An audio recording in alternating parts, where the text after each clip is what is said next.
অপরাধ কাণ্ডের আঁতুর ঘরে পরিণত রাজধানীর পূর্ব থানার অন্তর্গত আশ্রম চৌমুহনীর নাকা পয়েন্টের ড্রেনের পাশে রবিবার উদ্ধার হয় এক মধ্যবয়স্ক ব্যক্তির মৃতদেহ। দেহটি ড্রেনের উপর অবস্থায় ছিল। মৃতের নাম ঠিকানা এখনো পর্যন্ত জানা যায়নি। অপরাধ কাণ্ডের আঁতুর ঘরে পরিণত রাজধানীর পূর্ব থানার বিস্তীর্ণ এলাকা।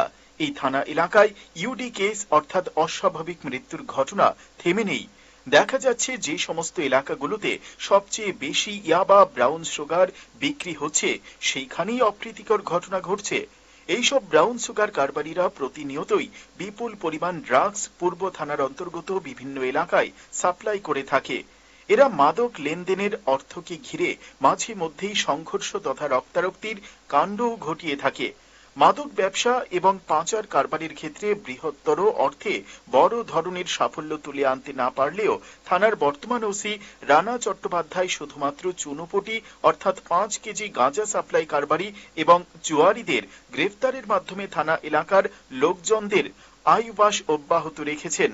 বাস্তবে থানাবাবুর বৃহত্তর সদিচ্ছার অভাবের ফলেই একই থানা এলাকায় কখনো দিল্লির সেন্ট্রাল ইনকাম ট্যাক্স মন্ত্রক অথবা এনফোর্সমেন্ট ডিরেক্টরের অফিসারেরা অভিযান চালাচ্ছেন, তো কখনো থানা এলাকাতেই বড় ধরনের সাইবার অপরাধী পাওয়া যাচ্ছে, তো কখনো কখনো লাশ উদ্ধার হচ্ছে। সে যাই হোক, রবিবার থানার অন্তর্গত আশ্রম চৌমুহনীর নাকা পয়েন্টের ড্রেনের পাশে উদ্ধার হল এক মধ্যবয়স্ক ব্যক্তির লাশ।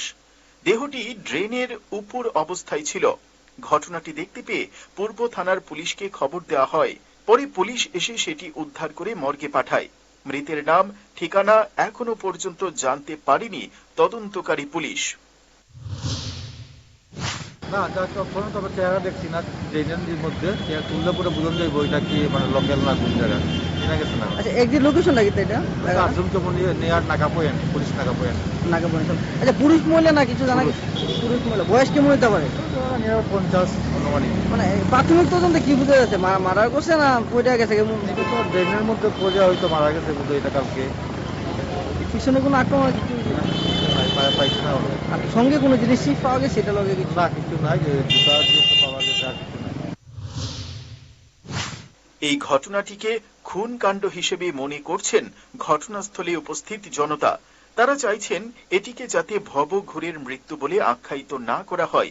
এই ক্ষেত্রে এই অপরিচিত ব্যক্তির মৃত্যুর ঘটনাটি সুষ্ঠু তদন্ত হোক, তাহলে স্থানীয় এলাকায় চলা মাদক সংক্রান্ত বিভিন্ন ঘটনাবলীর বড় ধরনের ষড়যন্ত্র কিংবা অন্যান্য অভিসন্ধির বিষয়টি সামনে উঠে আসতে পারে।